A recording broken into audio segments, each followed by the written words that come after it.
curious about your timelines and how you predict and how come some things are so amazingly on the money and some aren't. So when it comes to predicting sales of Tesla vehicles, for example, I mean, you kind of artificial intelligence. I'm curious about your timelines and how you predict and how come some things are so amazingly on the money and some aren't. So when it comes to predicting sales of Tesla vehicles, for example, I mean, you've kind of been amazing. I think in 2014, when Tesla had sold that year 60,000 cars, you said, 2020, I think we will do 500,000 a year. Yeah, we did almost exactly 500,000. 5 years ago, last time you came to TED, I asked you about full self-driving, and you said, yep, this very year, I am confident that we will have a car going from LA to New York without any intervention. Yeah, I don't want to blow your mind, but I'm not always right. So what's the difference between those two? Why has full self-driving in particular been so hard to predict? I mean, the thing that really got me, and I think is going to get a lot of other people, is that there are just so many false dawns with self-driving, where you think you got the problem, have a handle on the problem, and then it turns out you just hit a ceiling,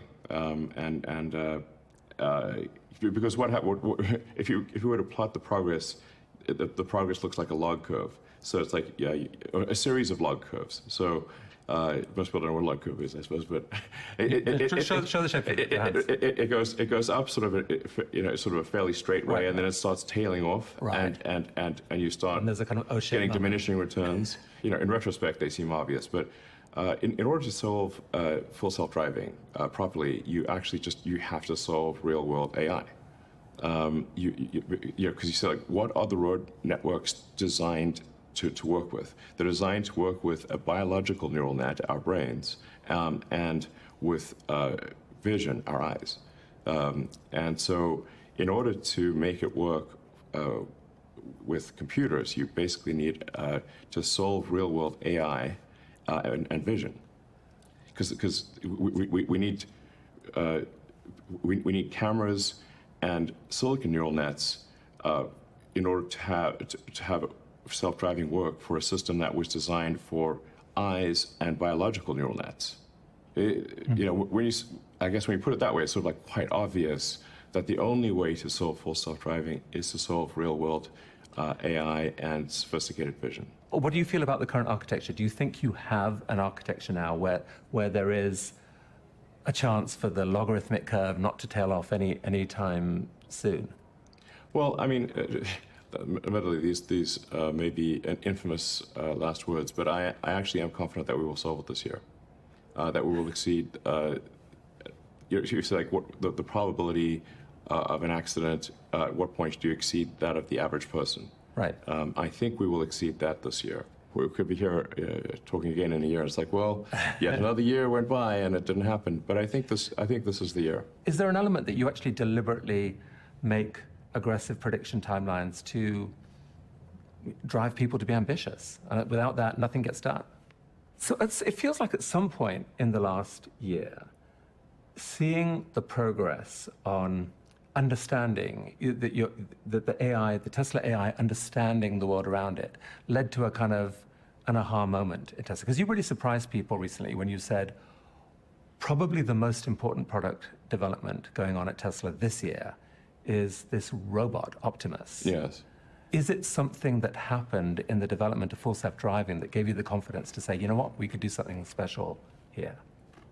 Yeah, exactly. So, it took me a while to sort of realize this, that in order to solve self-driving, you really needed to solve real-world AI. And at the point at which you solve real-world AI for a car, which is really a robot on four wheels, you can then generalize that to a robot on legs as well. The things that are currently missing are enough intelligence for the robot to navigate the real world and do useful things without being explicitly instructed. So the missing things are basically real-world intelligence and scaling up manufacturing. Those are two things that Tesla is very good at, and so then we basically just need to design the specialized actuators and sensors that are needed for a humanoid robot. People have no idea. This is going to be bigger than the car.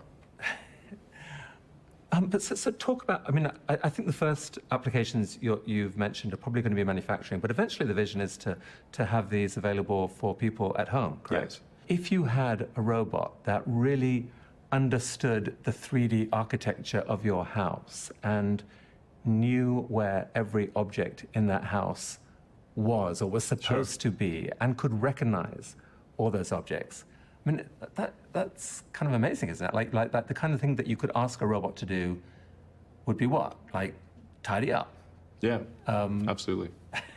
Or make dinner, I guess, mow the lawn. take a cup of tea to grandma and show her family pictures. And Exactly, take care of my grandmother and make sure, yeah, exactly. I mean, it could obviously recognize everyone in the home. Yeah. Could play catch with your kids. Yes. I mean, obviously, we need to be careful that this doesn't become a dystopian situation.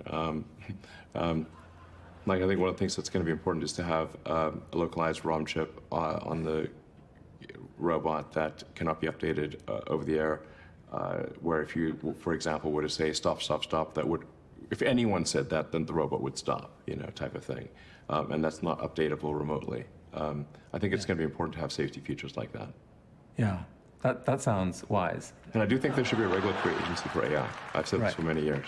I don't love being regulated, but I think this is an important thing for public safety. Do you think there will be basically, like, in say 2050 or whatever, that like a robot in most homes is what there will be, and people will I think they probably love will. them and count on them. You'll have your own butler, basically. Yeah, you'll have your sort of buddy robot, probably. Yeah. So yeah, I guess it'll be whatever people want, really. So.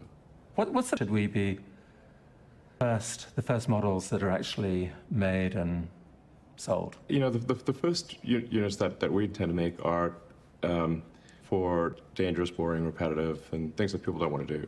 And I think we'll have like an interesting prototype sometime this year. We might have something useful next year, but I think quite likely within at least 2 years.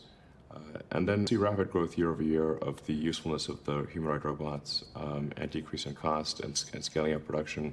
Help me on the economics of this. So what do you picture the cost of one of these being? Well, the cost is not going to be crazy high, like less than a car. Thinking about the economics of this, if you can replace $30,000, $4,000 a year worker, which you have to pay every year, with a one-time payment of $25,000 for a robot that can work longer hours, doesn't go on vacation, it could be a pretty rapid replacement of certain types of jobs. How worried should the world be about that?